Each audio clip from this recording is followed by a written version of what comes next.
Aku dilarang datang ke pesta pernikahan mewah adik iparku. Suamiku berkata, lihat penampilanmu. Kamu cuma bikin malu tamu penting. Ibu mertuaku menambahkan, tugasmu di rumah jadi babu. Aku hanya diam menerima hinaan mereka. Tapi setelah mereka pergi, aku mengambil ponselku. Mereka tidak sadar, satu panggilan telepon dariku akan mengubah pesta termewah mereka. Sebelum ceritanya dimulai, silahkan tulis di kolom komentar dari daerah mana saja teman-teman yang menonton cerita ini. Jangan lupa like dan subscribe agar channel ini bisa semakin berkembang dan bisa mempersembahkan cerita yang lebih menarik lagi. Malam itu, aroma parfum mahal dan semprotan hairspray memenuhi udara di kamar utama. Talita berdiri diam di ambang pintu, memandangi Ibu Risma, ibu mertuanya, yang sedang mematut diri di depan cermin besar.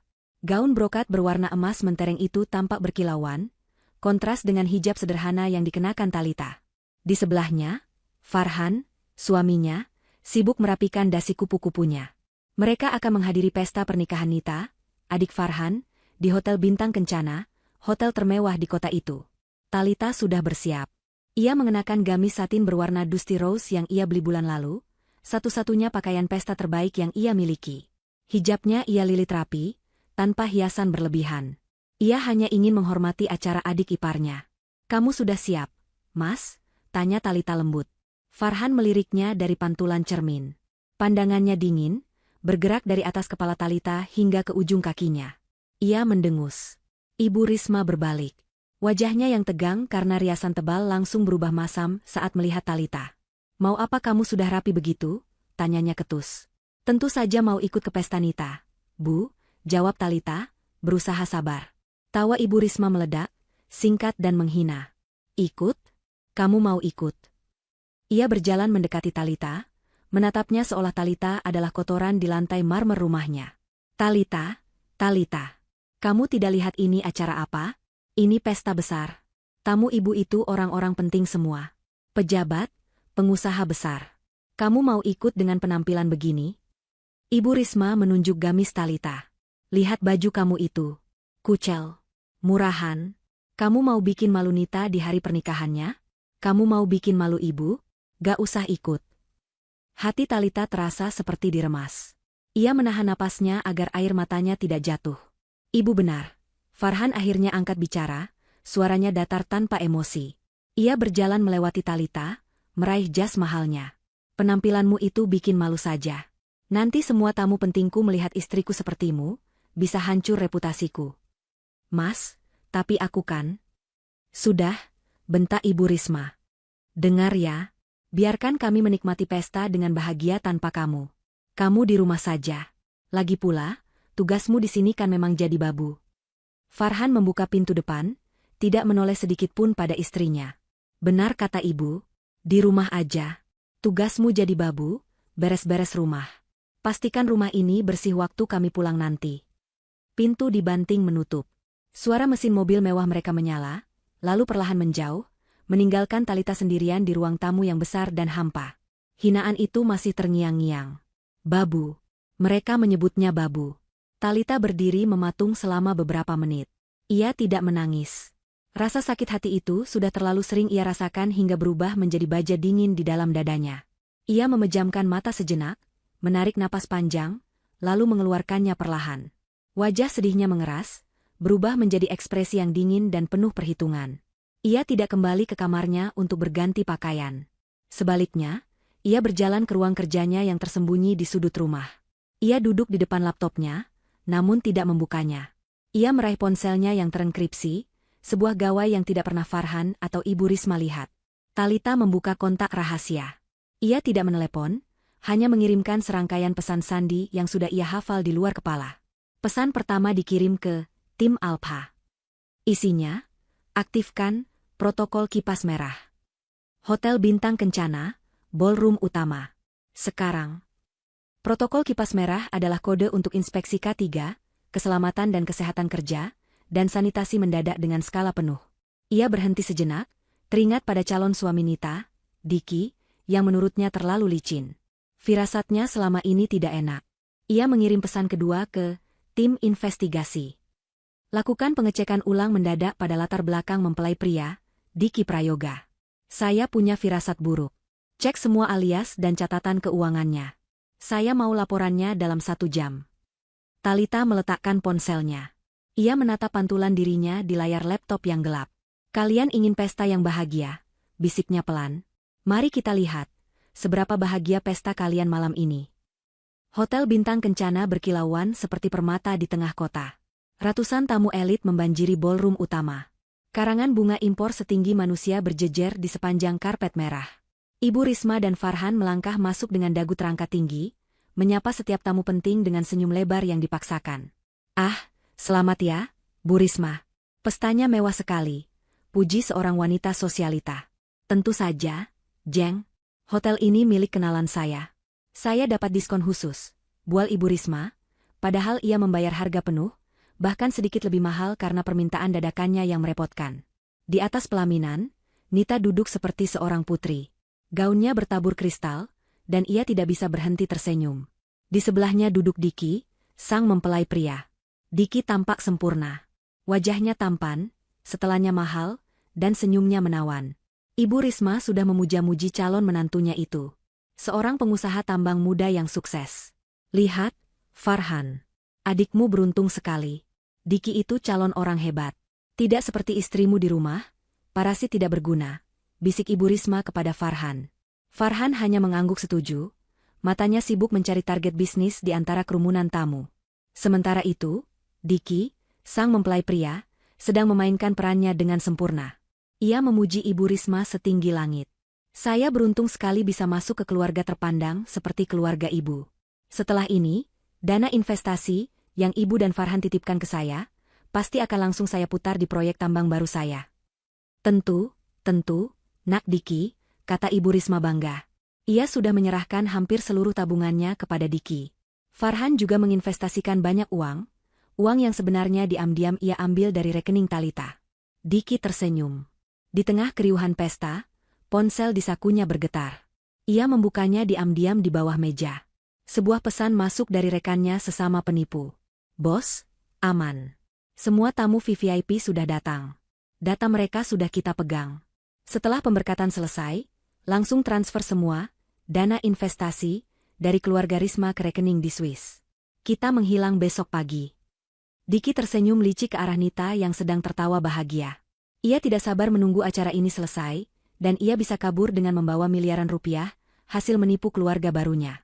Ia sama sekali tidak tahu bahwa di luar hotel, 3 tim investigasi berbeda sedang bergerak menuju ballroom atas perintah Talita. Musik orkestra berhenti sejenak. Pembawa acara mengumumkan bahwa prosesi ijab kabul akan segera dimulai. Penghulu sudah duduk di kursinya, berhadapan dengan Diki. Nita duduk di samping Diki, wajahnya berseri-seri di balik cadar tipis pengantin. Farhan dan Ibu Risma duduk di kursi barisan depan, tersenyum bangga. Inilah puncak dari segala pameran kemewahan mereka. Seluruh hadirin dimohon tenang, kita akan menyaksikan momen sakral. Suara pembawa acara terputus. Brak! Semua pintu ballroom di sisi kanan dan kiri didobrak terbuka secara bersamaan. Suara sepatu bot berat menghentak lantai marmer, memecah keheningan sakral.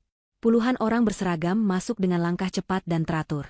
Beberapa memakai seragam biru tua dari Dinas Ketenagakerjaan, yang lain memakai seragam coklat dari Dinas Pemadam Kebakaran, dan yang paling membuat mual adalah tim berseragam putih dari Inspeksi Kesehatan dan Sanitasi. Para tamu terperanjat. Musik mati total.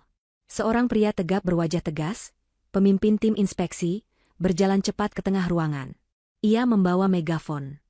Perhatian, seluruh aktivitas di ruangan ini dihentikan. Kami dari tim inspeksi gabungan. Berdasarkan laporan kredibel, kami menemukan indikasi pelanggaran berat K3, ketenagakerjaan, dan standar sanitasi di hotel ini. Ibu Risma melompat dari kursinya. Apa-apaan ini? Siapa kalian? Berani sekali kalian mengacaukan pesta anak saya? Farhan ikut berdiri, wajahnya merah padam. Kalian tahu siapa saya? Kalian mau saya pecat? Hah? Petugas itu mengabaikan mereka. Ia memberi isyarat kepada timnya. Tim A, periksa seluruh jalur evakuasi dan hidran. Tim B, cek panel listrik. Tim C, langsung ke dapur, sita semua sampel makanan. Kekacauan mulai terjadi. Para petugas mulai menyebar. Mereka membuka paksa panel-panel di dinding. Pak, laporan, seorang petugas berteriak. Hidran di koridor ini kering. Tidak ada air. Lapor. Pintu darurat di sebelah barat terkunci dari luar dan terhalang dekorasi pelaminan. Bos, dapur kotor sekali. Kami menemukan daging yang sudah busuk disiapkan untuk tamu. Teriakan-teriakan itu membuat para tamu VVIP yang sedang memegang piring berisi makanan pembuka langsung melempar piring mereka. Beberapa wanita mulai menjerit jijik. Aroma makanan mewah kini berganti menjadi aroma kepanikan. Di tengah keributan itu, Diki, sang mempelai pria, mulai berkeringat dingin. Ini tidak ada dalam rencananya. Ia harus segera pergi. Ia melirik ke arah pintu keluar utama, mencari celah untuk kabur. Namun, saat ia baru saja hendak berdiri, dua pria berbadan tegap dengan pakaian sipil rapi tiba-tiba sudah berdiri di samping kirinya. Mereka muncul entah dari mana. "Tenang, Tuan Diki," bisik salah satu pria itu, suaranya pelan namun menusuk. "Atau kami harus memanggil Anda Tuan Heri Susanto?" Jantung Diki serasa berhenti berdetak. Nama itu adalah nama aslinya sebelum ia memalsukan semua identitasnya.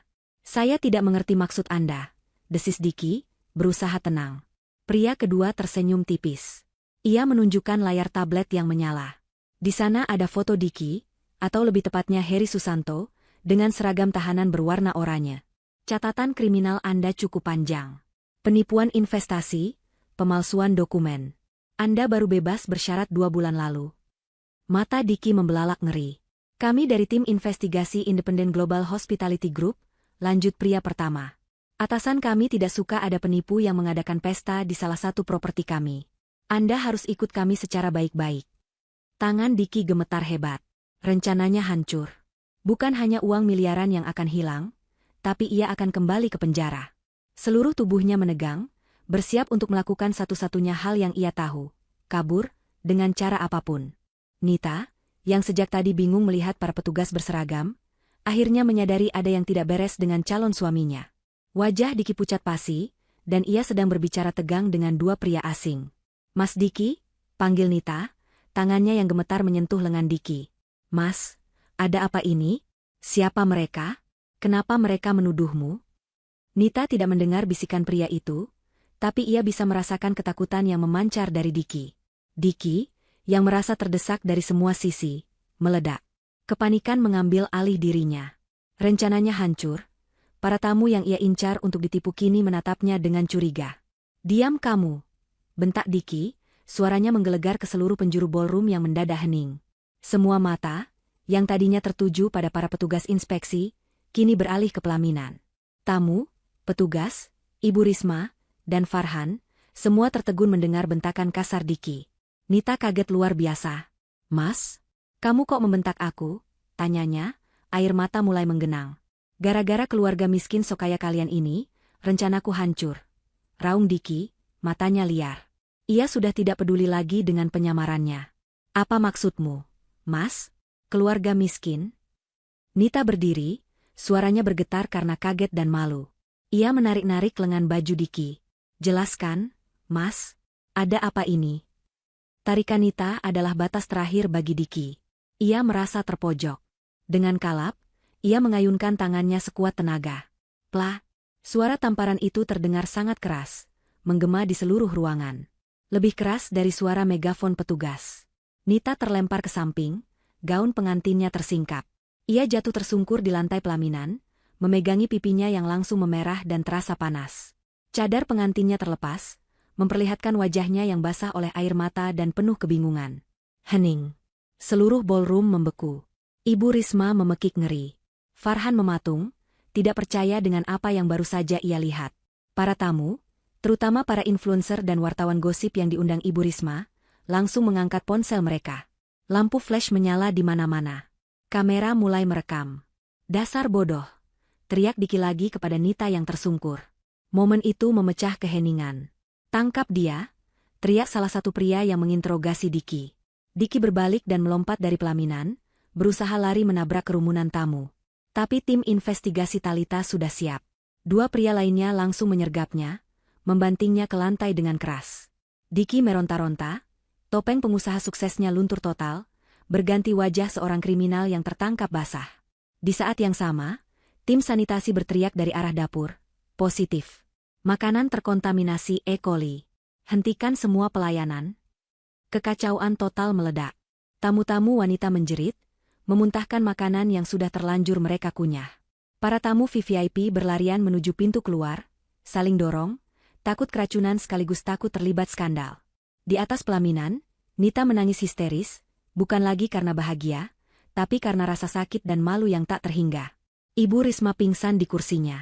Farhan berdiri kaku, menatap adiknya yang dipukuli, calon iparnya yang dibekuk, dan tamu-tamunya yang kabur. Pesta termewah yang mereka banggakan, hancur lebur dalam hitungan menit. Perjalanan pulang dari Hotel Bintang Kencana adalah neraka yang hening. Farhan mengemudikan mobilnya dengan kecepatan tinggi, jemarinya mencengkeram setir begitu erat hingga buku-buku jarinya memutih. Ia menyetir seperti orang kesetanan, meliuk-liuk di antara lalu lintas malam, seolah sedang dikejar hantu. Di sebelahnya, di kursi penumpang depan, Ibu Risma duduk membatu.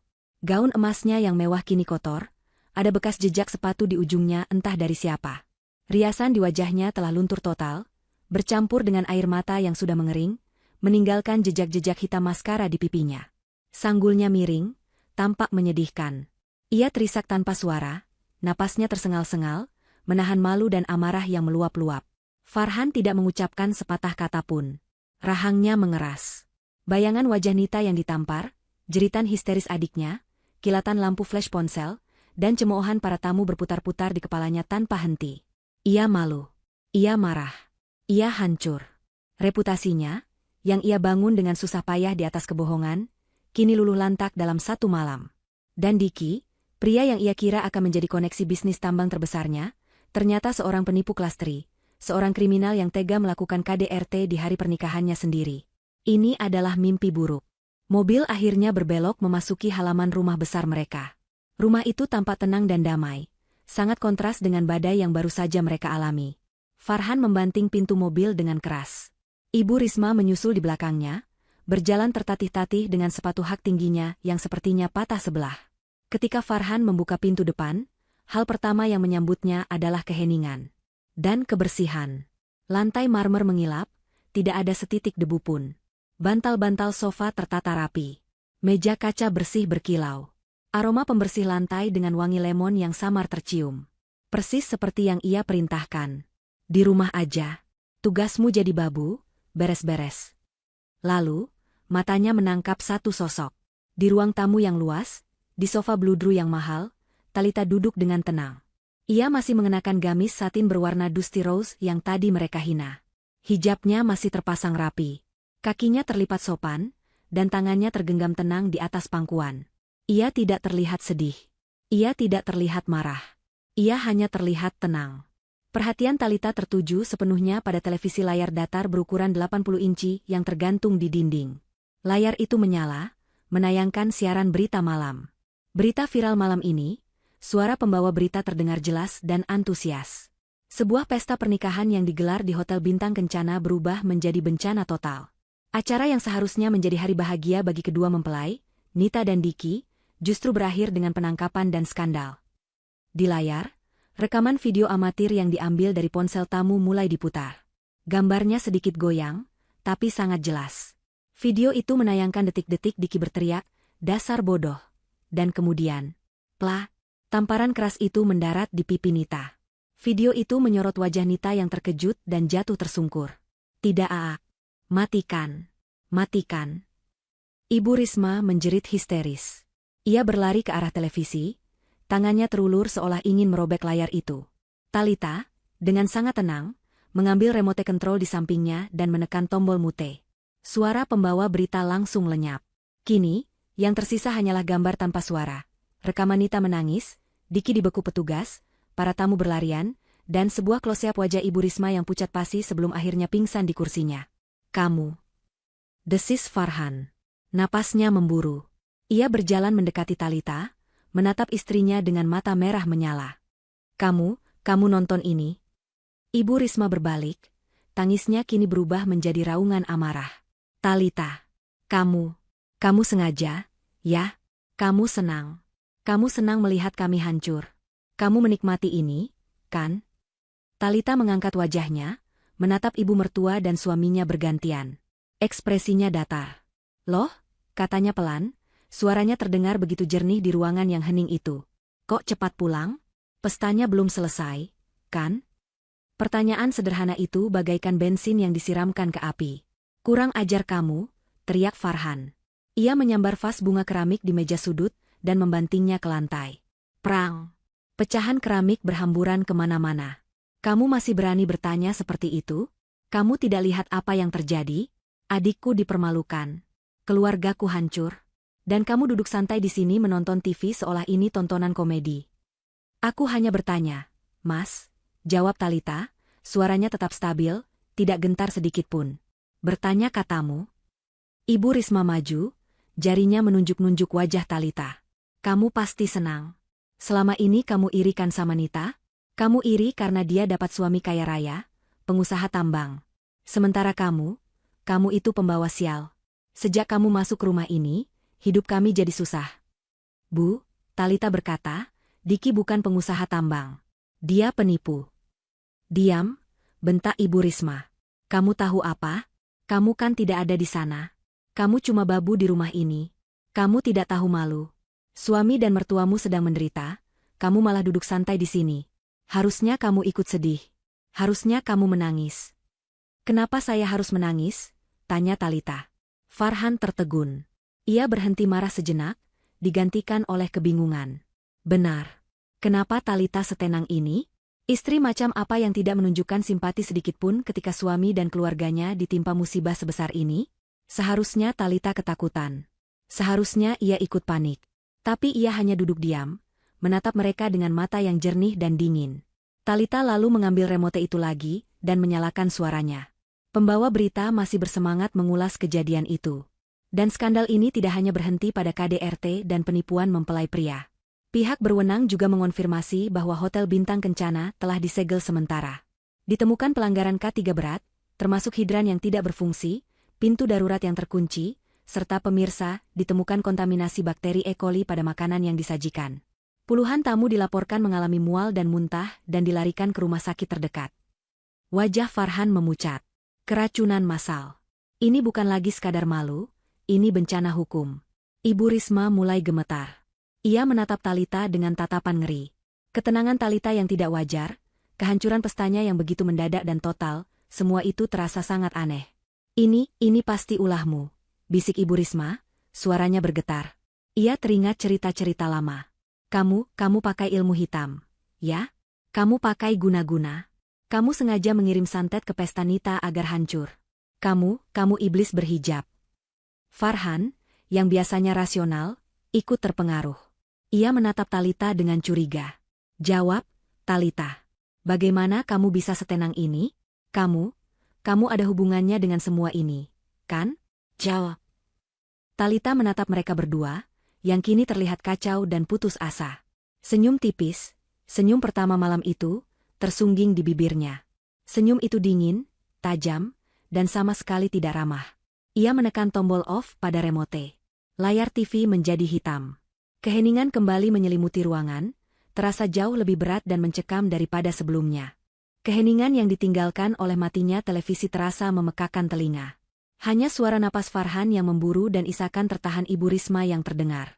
Tuduhan, ilmu hitam, dan guna-guna masih menggantung di udara, sebuah tuduhan putus asa dari orang-orang yang kehilangan akal sehatnya.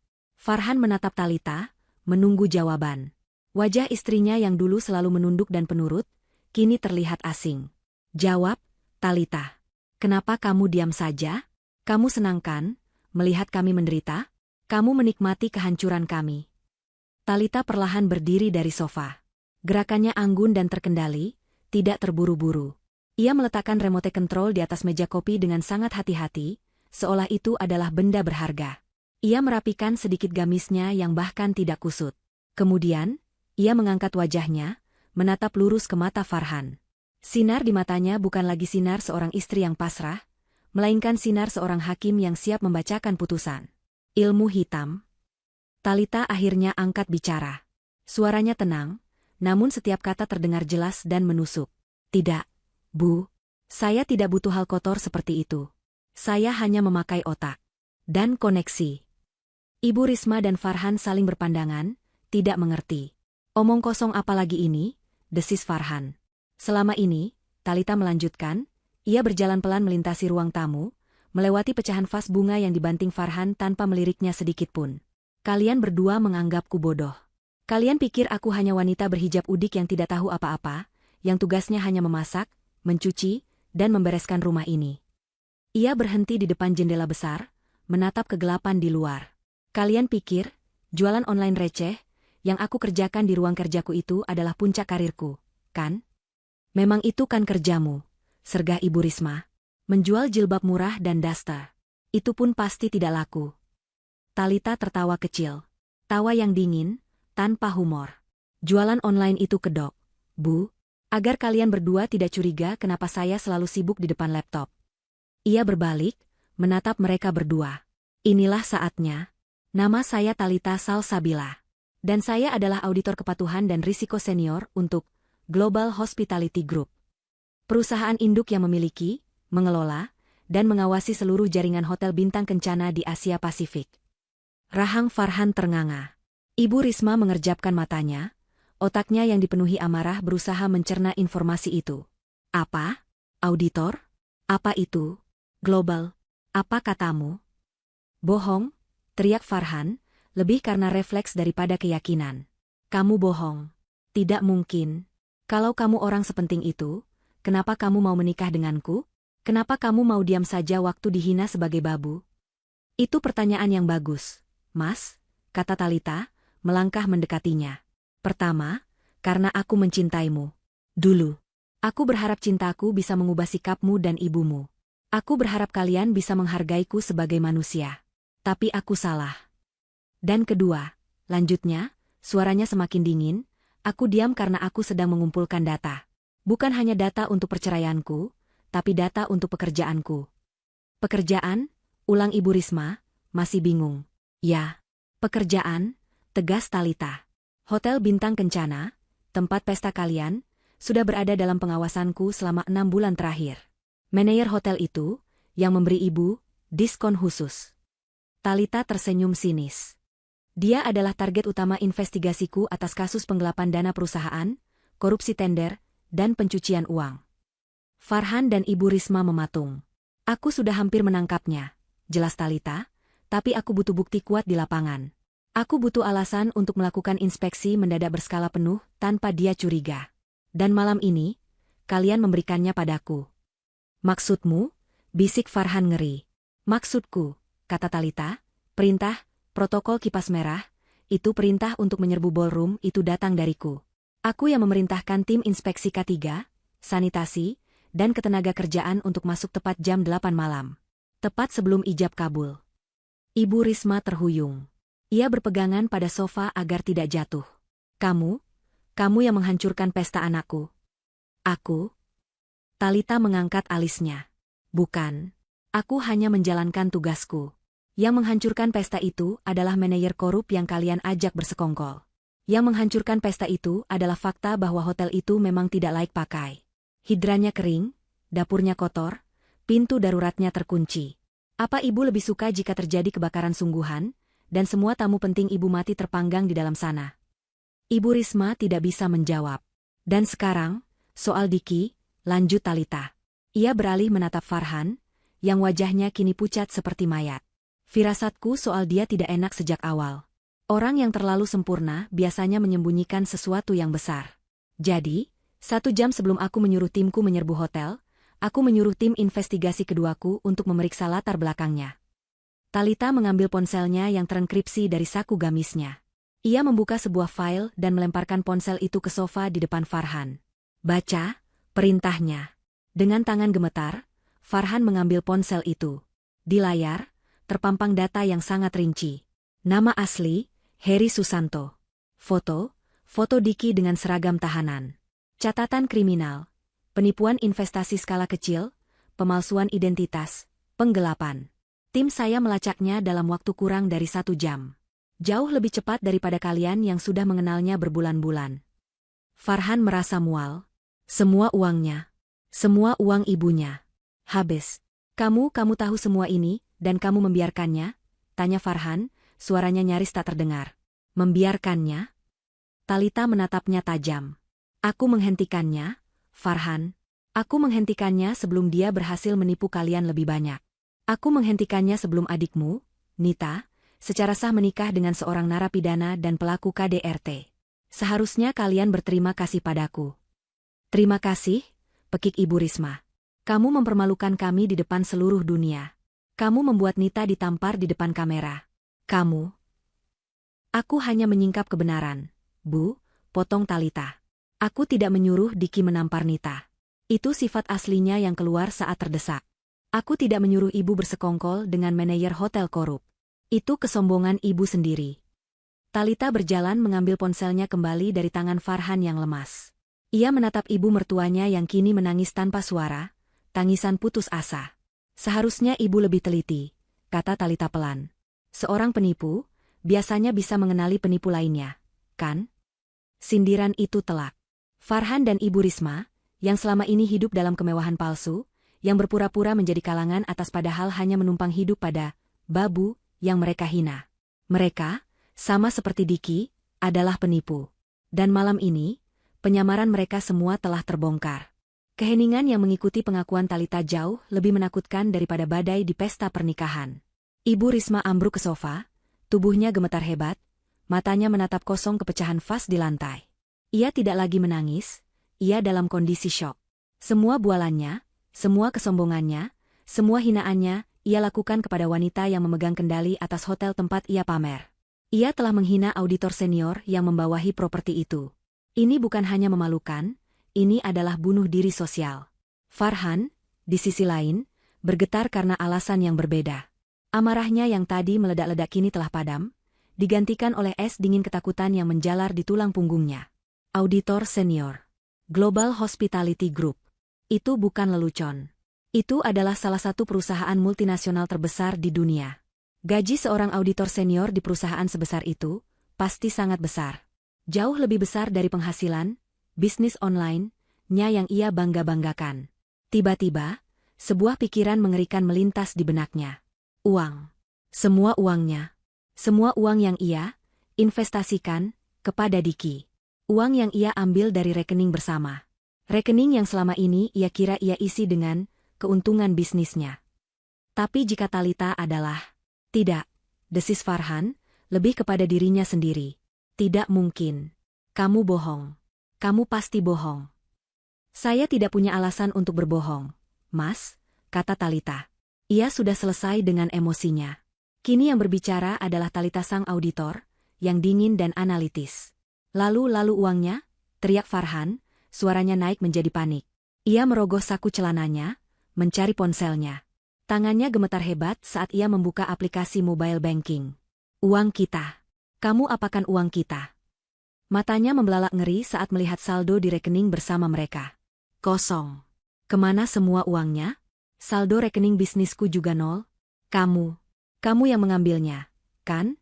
Teriaknya histeris, menuduh Talita. Dasar maling. Kamu sengaja menghancurkan kami lalu kamu mencuri semua uang kami. Kamu. Uang kita? Talita memotong. Suaranya setajam pisau bedah. Mari kita perjelas satu hal, Farhan. Tidak pernah ada uang kita. Yang ada hanya uangku. Omong kosong apa ini? Talita berjalan ke ruang kerjanya, tempat yang selalu dianggap Farhan sebagai sarang babu, dan kembali beberapa saat kemudian. Ia tidak membawa perhiasan atau barang mewah. Ia membawa sebuah map dokumen tebal berwarna biru tua. Ia membukanya di atas meja kopi, di depan Farhan dan Ibu Risma. Kamu bilang aku mencuri uang bisnismu, kata Talita. Ia mengeluarkan selembar laporan rekening koran. Ini rekening, bisnis MU selama setahun terakhir. Bisnis online yang kamu banggakan itu merugi, Mas. Sudah merugi sejak 8 bulan lalu. Total kerugianmu, 700 juta rupiah. Farhan terdiam. Kamu tahu kenapa rekeningmu selalu terlihat aman? Kenapa kamu masih bisa membeli jam tangan mewah dan mentraktir teman-temanmu? Talita menunjuk serangkaian transaksi di laporan itu. Karena ini, setiap tanggal 25, ada transfer masuk rekening bisnismu. Dari rekening gaji pribadiku. Aku yang menalangi semua kerugianmu. Aku yang mensubsidi gaya hidup palsumu. Tidak itu keuntungan. Keuntungan? Talita tertawa sinis. Mas, kamu bahkan tidak tahu cara membaca laporan laba rugi. Kamu hanya tahu cara menghabiskan uang. Ia mengeluarkan dokumen lain. Sertifikat hak milik. Rumah ini, katanya, meletakkan sertifikat itu di atas meja. Rumah yang selalu ibu banggakan sebagai istana keluarga ibu. Rumah yang kamu bilang akan kamu jual separuhnya kalau aku berani membangkang. Mata Ibu Risma terpaku pada nama yang tertera di sertifikat itu. Talita Salsabila binti. Itu namamu. Ini rumah warisan almarhum ayahku, kata Talita. Kalian berdua hanya menumpang di sini. Menumpang di rumah, babu, yang kalian hina setiap hari. Farhan mundur selangkah, napasnya tercekat. Talita melanjutkan auditnya. Ia melempar sebuah kunci mobil ke atas meja. Kunci mobil sedan mewah Eropa yang selalu Farhan pakai untuk pamer. Mobil itu, katanya. Coba cek BPKB-nya. Atas nama siapa? Atas namaku. Dibeli lunas, pakai bonus tahunanku sebagai auditor. Sementara mobilmu? Mobil bututmu itu sudah kamu jual setahun lalu untuk menutupi utang judimu, kan? Wajah Farhan pucat pasi. Talita tahu. Ia tahu semuanya. Selama 3 tahun pernikahan kita, Talita berdiri, suaranya kini bergetar, bukan karena sedih, tapi karena amarah yang akhirnya ia lepaskan. Aku bekerja dari jam 8 pagi sampai jam 2 dini hari. Aku mengaudit hotel-hotel di negara lain lewat laptopku. Aku membiayai hidup kalian. Aku membayar tagihan listrik, tagihan air, gaji pembantu yang ironisnya kalian suruh untuk melayaniku juga. Aku membayar semua arisan sosialita ibu. Aku membayar modal palsu untuk bisnis Farhan. Aku bahkan membayar sebagian besar uang catering untuk pesta nita yang hancur malam ini. Aku lakukan semua itu. Lanjutnya, menatap Farhan lurus di mata. Karena aku berharap suatu hari kamu akan sadar. Kamu akan melihatku sebagai istrimu. Bukan sebagai mesin ATM-MU. Bukan sebagai babumu. Tapi malam ini, suara Talita kembali dingin. Malam ini kalian melampaui batas. Kalian tidak hanya menghinaku. Kalian melarangku datang ke acara keluarga. Kalian menyebutku, pembawa sial. Kalian menyebutku, babu, di rumahku sendiri. Ia mengambil satu dokumen terakhir dari map biru itu. Selembar kertas dengan meterai.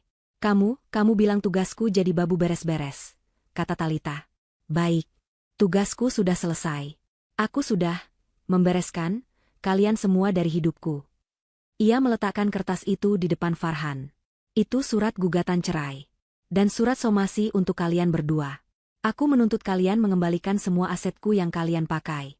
Termasuk, ia melirik pakaian mahal yang dikenakan Farhan, pakaian yang sedang kamu pakai itu. Karena itu dibeli pakai uangku. Ibu Risma akhirnya pingsan. Kali ini sungguhan. Farhan tidak peduli. Ia menatap surat gugatan cerai itu, lalu menatap Talita. Wanita di depannya ini bukan lagi Talita yang ia kenal. Ini adalah orang asing yang berkuasa, yang telah mengendalikan hidupnya tanpa ia sadari. Talita, jangan aku minta maaf. Bisik Farhan. Sudah terlambat, kata Talita. Ia berjalan menuju tangga, menarik sebuah koper yang sudah ia siapkan entah sejak kapan. Aku tidak akan mengusir kalian malam ini. Aku tahu kalian tidak punya tempat tujuan. Ia berhenti di pintu depan. Aku beri kalian waktu 24 jam untuk angkat kaki dari rumahku. Besok, tim pengacaraku akan datang untuk menyegel tempat ini. Selamat malam. Pintu depan tertutup dengan pelan. Tidak dibanting. Hanya suara, klik, pelan yang menandakan akhir dari segalanya. Farhan terduduk di lantai, di antara pecahan vas bunga, di samping ibunya yang pingsan. Ia kini sadar. Ia bukan hanya kehilangan pesta. Ia bukan hanya kehilangan reputasi. Ia telah kehilangan segalanya. Karena ia telah menginjak-injak satu-satunya orang yang selama ini menopang hidupnya. Seminggu berlalu sejak malam bencana itu. Seminggu terasa seperti setahun bagi Farhan, Ibu Risma, dan Nita. Setelah pingsan, Ibu Risma terbangun dalam kenyataan yang lebih buruk dari mimpi. Mereka benar-benar diusir. Talita tidak main-main. Tepat 24 jam kemudian, beberapa pria berbadan tegap datang dengan surat-surat hukum. Mereka hanya diizinkan membawa pakaian pribadi mereka. Rumah mewah, mobil Eropa, perabotan mahal, semuanya ditinggalkan. Kini, mereka bertiga tinggal di sebuah rumah kontrakan petak yang sempit dan pengap di pinggir kota. Jauh dari kata mewah. Dindingnya berjamur dan catnya mengelupas. Hanya ada satu kipas angin kecil yang berputar lelah, mengedarkan udara panas. Kemewahan yang mereka nikmati selama ini lenyap dalam sekejap. Tapi itu bukan yang terburuk. Yang terburuk adalah kehancuran reputasi mereka. Video tamparan Diki kepada Nita menjadi viral nomor 1 di seluruh platform media sosial. Wajah Nita yang menangis dan Diki yang mengamuk menjadi bahan lelucon, meme, dan parodi. Nita tidak berani keluar rumah. Setiap kali ia mencoba membeli sesuatu di warung depan, tetangga akan berbisik curiga, "Itu kan, si pengantin yang ditampar penipu." Wajahnya yang masih sedikit lebam, menjadi pengingat permanen atas kebodohannya. Ibu Risma, sang ratu sosialita, kini menjadi paria. Grup arisannya telah mengeluarkannya. Teman-teman yang dulu memujanya kini memblokir nomornya. Reputasinya hancur. Bukan hanya sebagai ibu yang gagal, tapi sebagai kaki tangan penipu. Dan masalah hukum baru saja dimulai. Pertama, pihak Hotel Bintang Kencana, di bawah manajemen baru yang ditunjuk langsung oleh Dewan Direksi Global Hospitality Group, menuntut Ibu Risma dan Farhan secara perdata. Tuntutannya adalah ganti rugi miliaran rupiah atas pencemaran nama baik, kerugian material akibat pembatalan paksa acara, dan biaya pemulihan citra hotel. Mereka dianggap lalai karena membawa masuk seorang kriminal, Diki, yang menyebabkan kekacauan dan KDRT di properti hotel. Kedua, dan ini yang lebih menakutkan, puluhan korban penipuan Diki yang lain mulai bermunculan. Mereka adalah orang-orang kecil yang uangnya habis ditipu Diki. Setelah melihat berita viral itu, mereka mengenali Ibu Risma dan Farhan sebagai keluarga yang mempromosikan Diki. Mereka mengajukan tuntutan bersama, menuduh Ibu Risma dan Farhan sebagai kaki tangan, atau minimal, penadah hasil kejahatan Diki. Rekening mereka yang sudah kosong kini dibekukan oleh polisi. Farhan tidak bisa berbuat apa-apa. Bisnisnya hancur. Namanya masuk daftar hitam di mana-mana. Tidak ada investor yang mau menyentuhnya.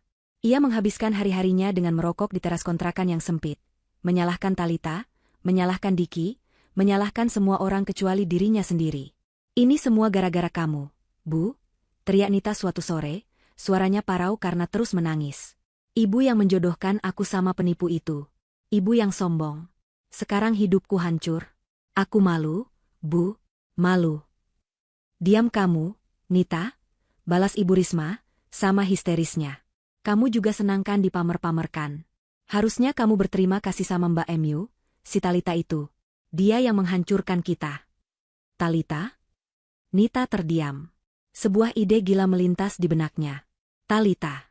Dia adalah auditor senior. Dia punya kuasa. Dia punya uang. Mungkin hanya Talita yang bisa menyelamatkan mereka. Tanpa berkata apa-apa lagi, Nita menyambar jilbab panjangnya yang kusam. Ia tidak peduli dengan penampilannya. Wajahnya masih pucat, sisa memar di pipinya masih samar terlihat. Ia hanya punya satu tujuan. Ia mengambil sisa uang terakhir di dompetnya dan naik angkutan umum, menempuh perjalanan 2 jam menuju pusat kota. Menuju gedung pencakar langit tempat Global Hospitality Group berada.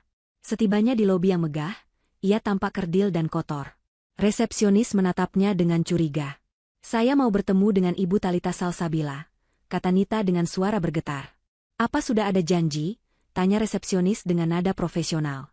"Bilang saja, Nita. Adik iparnya. Ini darurat." Nita menunggu di lobi selama hampir 1 jam. Setiap pasang mata yang melewatinya terasa seperti jarum. Ia yakin mereka mengenalinya. Akhirnya, seorang asisten pria turun menemuinya. "Bukan Talita. Ibu Talita sedang rapat dewan. Anda bisa sampaikan pesan Anda pada saya." "Tidak. Aku harus bertemu dengannya," desak Nita. Setelah berdebat alot, dan Nita nyaris menangis di lobi, asisten itu akhirnya mengalah. Nita diantar naik lift khusus ke lantai eksekutif. Kantor Talita sangat besar, dengan jendela kaca dari lantai ke langit-langit yang menyuguhkan pemandangan seluruh kota. Sangat kontras dengan kontrakan pengapnya. Talita sedang duduk di balik meja kayu besar, tidak lagi memakai gamis sederhana. Ia mengenakan setelan kerja blazer berwarna biru tua yang elegan, hijabnya ditata rapi dan profesional. Ia tampak berkuasa. Talita mengangkat wajahnya dari tumpukan dokumen. Matanya tenang, tanpa kebencian, tapi juga tanpa kehangatan. "Nita, ada apa?" Nita tidak tahan lagi. Ia berlari dan langsung bersujud di lantai marmer yang dingin, memegang ujung sepatu hak tinggi Talita. Mbak Talita, tolong aku, Mbak." "Isak Nita." Talita menatap adik iparnya yang kini bersimpuh di kakinya. Adik ipar yang dulu sering ikut mengejeknya, yang memamerkan calon suami kayanya, yang mencibir penampilannya. "Tolong apa?" tanya Talita, suaranya tetap datar.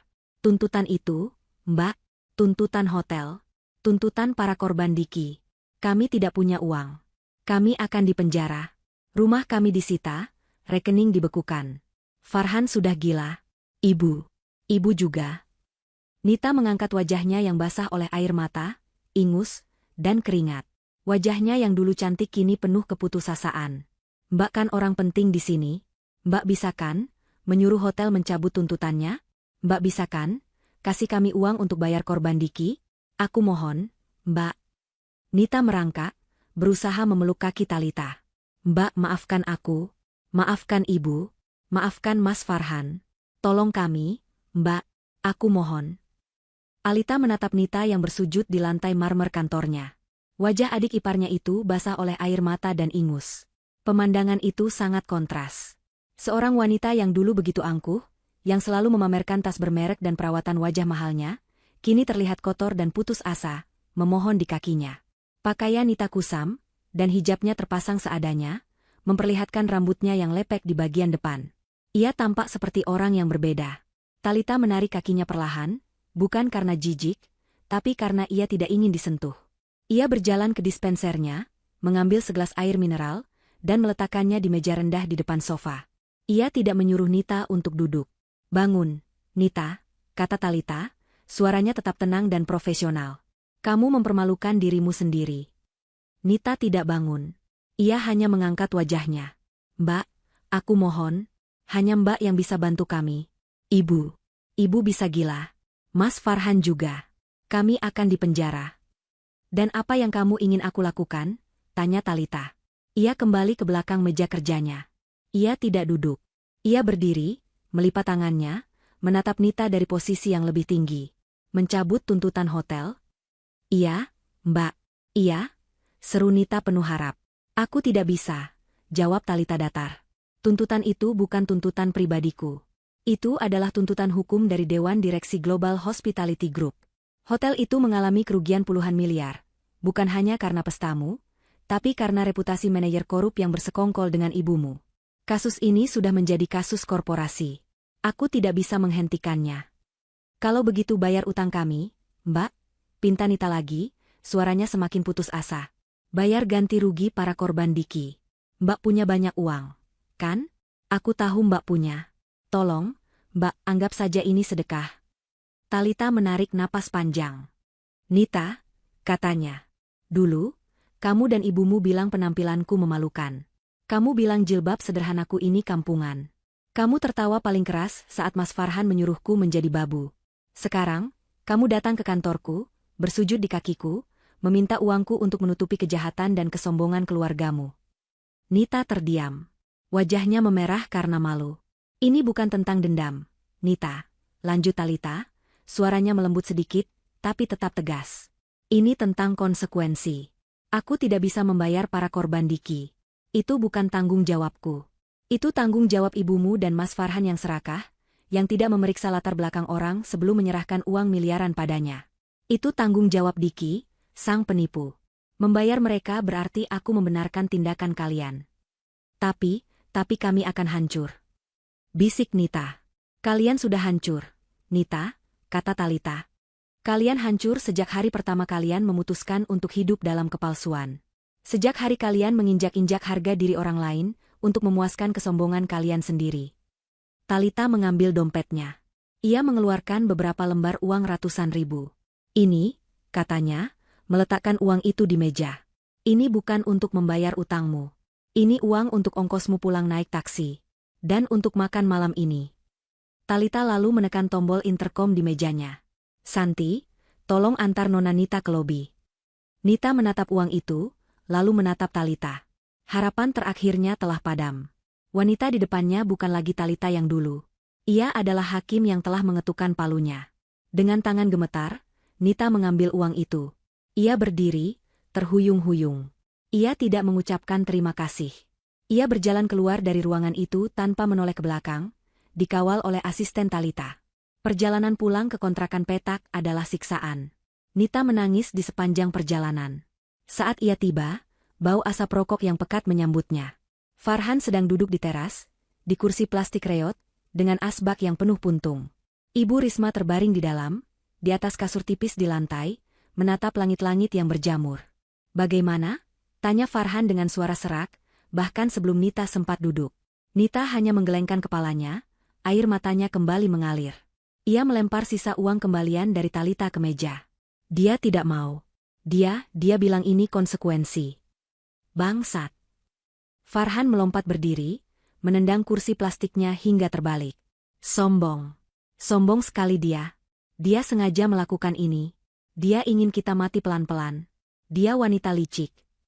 Farhan berjalan mondar-mandir di teras sempit itu seperti singa dalam kandang. Otaknya bekerja keras. Tidak. Ia tidak mau menyerah. Talita bukan satu-satunya jalannya.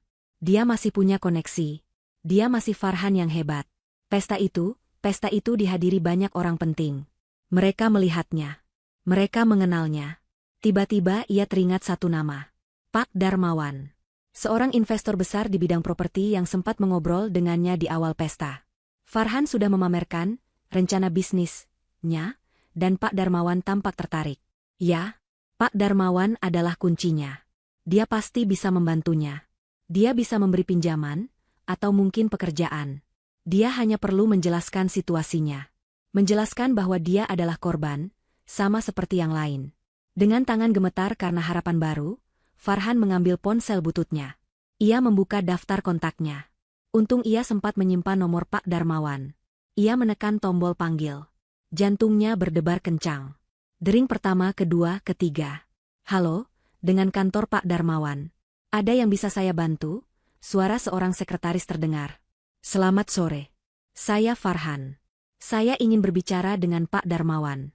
Ini sangat penting." Bilang saja Farhan, yang bertemu di pesta hotel Bintang Kencana. Farhan berusaha membuat suaranya terdengar profesional dan percaya diri. "Mohon ditunggu," kata sekretaris itu. Farhan menunggu. 1 menit rasa seperti 1 jam. Ia bisa mendengar musik tunggu yang samar. Lalu, ada bunyi klik. "Ya, Farhan. Ada apa?" Suara Pak Darmawan terdengar berat dan dingin. Jauh berbeda dari nada ramahnya di pesta. Farhan menelan ludah. "Selamat sore, Pak Darmawan. Maaf mengganggu waktunya. Saya menelepon terkait, ya. Bapak kan tahu sendiri kekacauan di pesta pernikahan adik saya malam itu." "Ya, saya tahu. Sangat disayangkan," kata Pak Darmawan singkat. "Nah, itu dia, Pak," kata Farhan cepat-cepat. "Saya dan keluarga saya adalah korban terbesar di sini. Kami ditipu habis-habisan oleh si Diki itu. Sekarang, bisnis saya yang sedang saya rintis jadi terhambat karena, masalah cash flow." Farhan tertawa kecil, tawa yang terdengar palsu. "Saya ingat Bapak tertarik dengan proposal saya malam itu. Saya hanya ingin bertanya, apakah Bapak bersedia, mungkin kita bisa bertemu? Membicarakan suntikan dana segar? Atau mungkin ada lowongan di perusahaan Bapak?" "Saya?"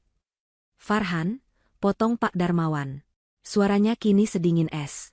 "Saya tidak bisa." "Tapi Pak." "Saya harus jujur," lanjut Pak Darmawan, tidak memberinya kesempatan. "Saya sudah tahu semua ceritanya. Dan terus terang, setelah kejadian itu, saya langsung melakukan due diligence terhadap semua orang yang terlibat. Termasuk Anda."